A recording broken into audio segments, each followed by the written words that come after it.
มื้อนี้เขามีเรื่องจะมาเว้าสู่ฟังเป็นชีวิตจริงของผู้ชายคนหนึ่ง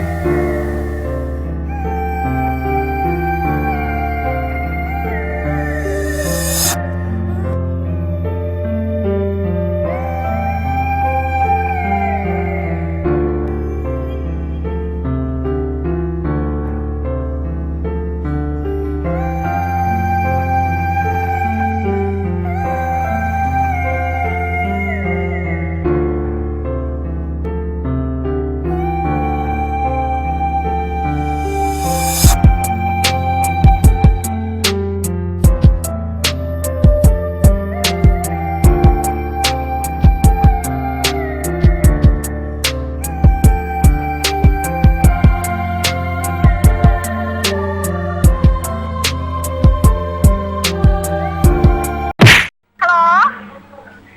ถ้ากูว่าแบบนี้เราไม่ต้องโทรมาเลยเด้อ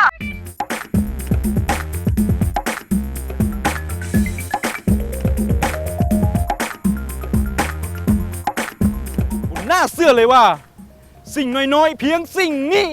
จะให้ชีวิตของเรากลับมาเป็นปกติอีกครั้ง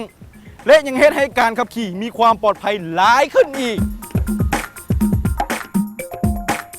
มันคือปาฏิหาริย์